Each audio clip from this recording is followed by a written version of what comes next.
Hello everyone, in this video we're going to be looking at the fade tool.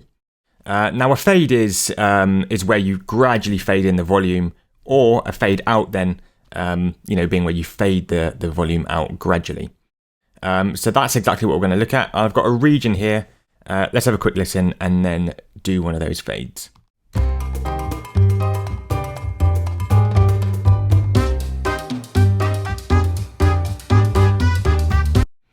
Okay, so what I want to do is to fade this track in gradually. And just as an extra, this only works with audio regions, by the way. If you wanted to do this with MIDI, you'd want to do this with volume and automation. But that's perhaps a different video. Okay, so we've got our region. I want to fade this in. How do we do it? Come up to these two drop-down menus here. If we click the left one, it changes our main cursor type. So you can see at the moment it's just a pointer tool. If I switch this over to scissors, for example, it switches to scissors, and if I click, it starts to chop things up. Now I don't want to do that, so I'm going to leave this as pointer, and I'm going to actually use the command click tool menu. So I'm going to go ahead and click that one. I'm going to come down to fade, and make sure that's got this icon here. Now when I press command on my typing keyboard, you'll see as I do that the cursor switches to that fade tool.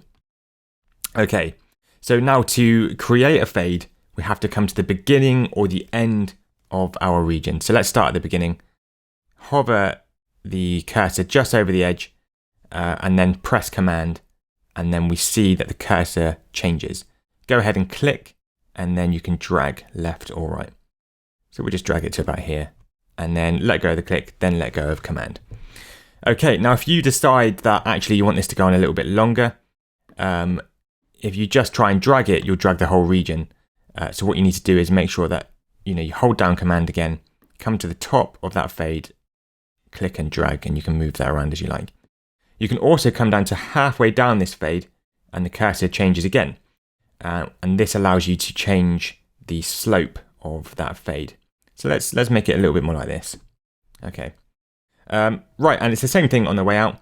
Hover halfway down your region, hold down command, click and drag, and there we go. And then halfway down that fade itself, and you can click and change the slope. So there we go. Let's have a quick listen.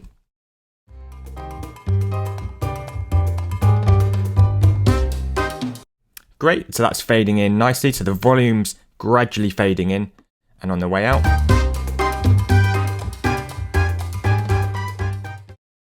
Great, that's fantastic. That's exactly what I wanted to do. But there is an extra golden nugget with the fade, which is the fade can actually emulate a DJ vinyl deck. So the turntable, and you can emulate the speed or the change of speed with that. What do I mean by this? Two-finger click on your fade, or right click if you're using a mouse, and you get this little pop-up menu which says speed up. Go ahead, click that one, and the fade itself changes to this kind of orange. Let's go ahead and listen to that.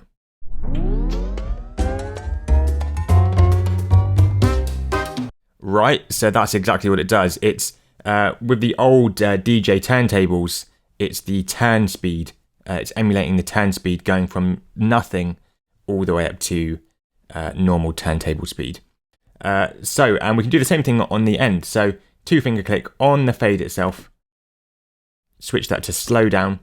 It changes orange, so you know it's working, and then it will do the opposite. It will go from normal or fast speed down to 0.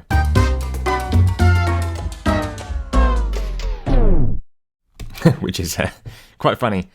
So there you go. There's a kind of intro to using the fades.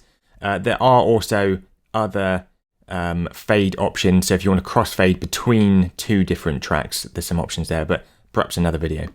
And the only other thing is if what if you want to delete this? What you need to do is come over to the actual fade itself, two-finger click, and where it says remove fade, just go ahead, click that one, and they are gone. And it's as easy as that. There you go. Yeah, if you like this video, go ahead, give me a thumbs up. If you want to see more videos like this, hit the subscribe button to get notified. And any comments or sort of problems with this, drop me a comment in the feed, and I'll see if I can get back to you.